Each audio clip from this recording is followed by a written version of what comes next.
नमस्कार दोस्तों, welcome to my channel Kumar sir 500। आइए चलिए नया सेशन स्टार्ट करते हैं। आज का जो हमारा टॉपिक है इन द हैबिट ऑफ, की आदत में, इसका हिंदी होता है। अब हिंदी वाक्य में जैसे हम लोग बातचीत करते हैं कि मुझे पान मसाला खाने की आदत नहीं है, मुझे चाय पीने की आदत नहीं है, मुझे किसी को मारने की आदत नहीं है, या मुझे किसी को मारने की आदत है, मुझे चाय पीने की आदत है।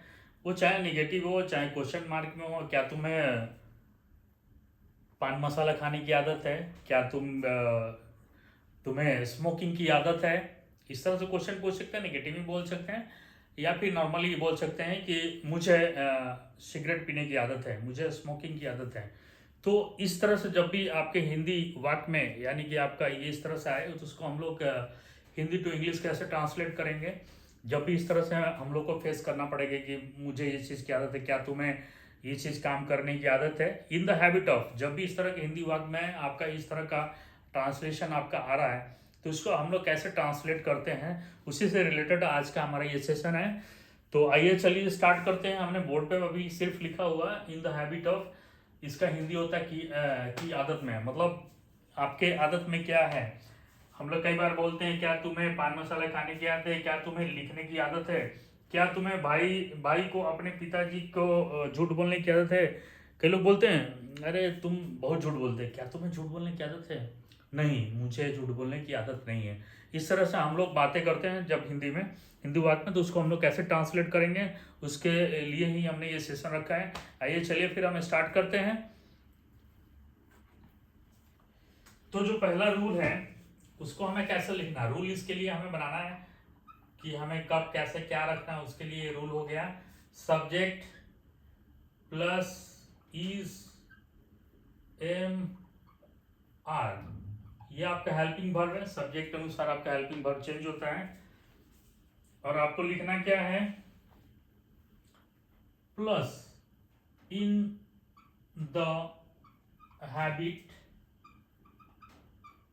ऑफ, ये एडिट उतार देना, प्लस वर्ब का जो आपका जो फॉर्म होगा आईएनजी फॉर्म होगा।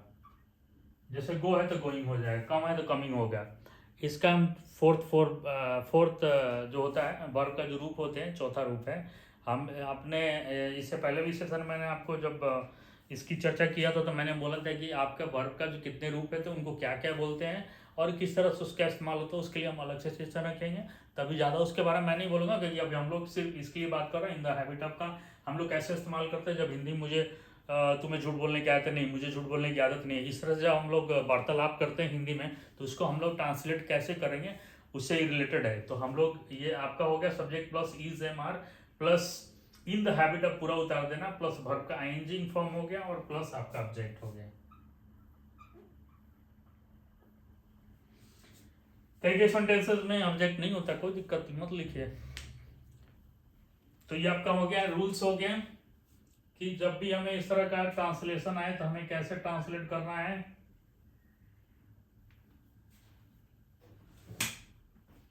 अब एग्जाम्पल मैंने किया, मुझे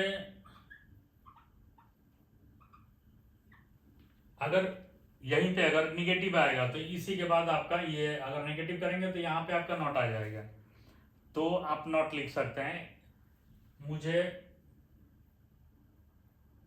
पान मसाला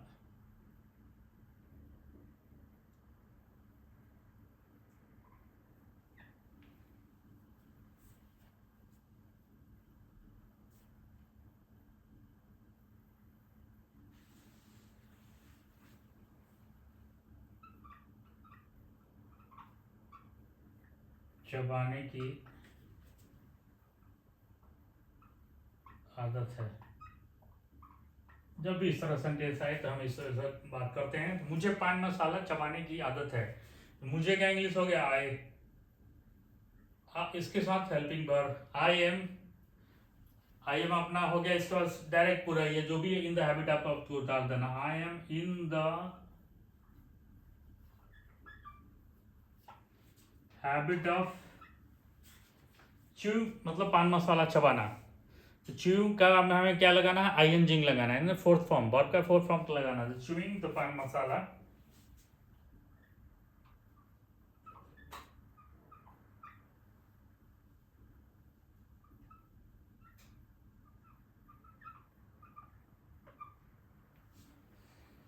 अगर इसी को हम बोले क्या तुम्हें पान मसाला चबाने की आदत है, तो are you in the habit of chewing paan masala, इस तरह से हम बोल सकते हैं।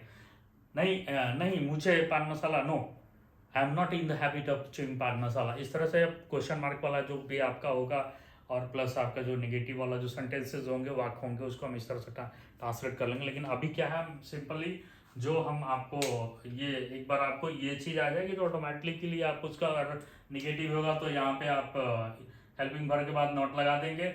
अगर आपका क्वेश्चन मार्क वाला होगा तो आपका जो हेल्पिंग वर्ब है वो पहले आ जाएगा। और जैसे अगर तुम्हें, मुझे अगर होगा, मुझे पान के, तुम्हें क्या पान मसाला, तो helping verb are you in the habit of chewing paan masala, बस इतना चेंज होगा। तो इस तरह से जो कोई भी सेंटेंस हो तो हमें इस तरह से आपको ट्रांसलेट करना है।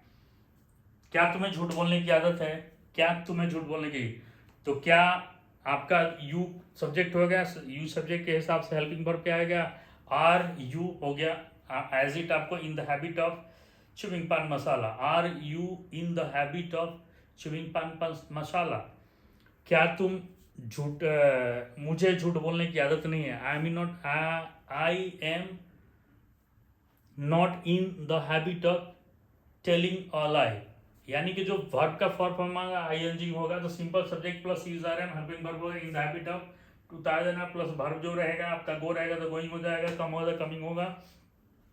टेल अ लाई मतलब आपका झूठ बोलना होता है तो टेलिंग अ लाई आपका वो हो जाएगा। तो इस तरह से आपको जो भी हिंदी वाक्य में इस तरह के सेंटेंसेस आए तो उसको हम लोग को इसी तरह से ट्रांसलेट करना है। तो बहुत एक छोटा सेशन है और बड़ा इंपॉर्टेंट है, बोलचाल भाषा में आपका इस्तेमाल आता है। कई बार अचानक आ जाता है तो आप हिचकिचाते हैं कि अरे मुझे ट्रांसलेशन नहीं आता, रूल नहीं आता, मैं कैसे अप्लाई करूंगा। तो जो रूल बना दिया ये चीज़ आप याद कर लेंगे तो इसको आप नेगेटिव में कन्वर्ट कर लेंगे, क्वेश्चन मार्क में कन्वर्ट कर लेंगे और इजीली आप बोल पाएंगे। जो कन्वर्सेशन आप करते हैं इंग्लिश में वहाँ पर आपको कोई दिक्कत नहीं होगी। हो सकता है कि कई बार मैं भी बोलता हूँ तो थोड़ा सा हिचक हो जाती है, रुक जाते हैं, लेकिन कभी भी आपको इस तरह से दिक्कत हो तो घबराए नहीं या जल्दीबाजी में बोलने की कोशिश मत करें, थोड़ा सा टाइम लीजिए, थोड़ा टाइम लीजिए, रिलैक्स हो जाएंगे, फिर उसके बाद थोड़ा सा अपने माइंड में एब्जर्व कीजिए चीज़ों को और फिर बोलिए।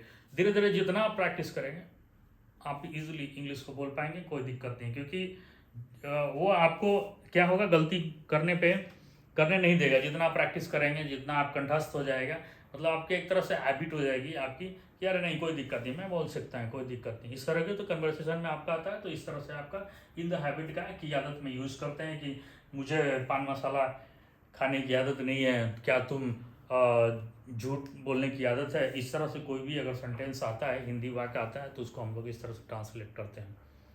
तो एक बार बोर्ड पे एक बार और रिपीट कर लीजिए, इन द हैबिट आपकी की आदत में इसका होता है, लेकिन हम ये रूल बताए हैं, subject plus is are am plus in the habit of total उतार देना, प्लस वर्ब जो भी रहेगा एंजिंग फॉर्म और ऑब्जेक्ट जो भी रहेगा।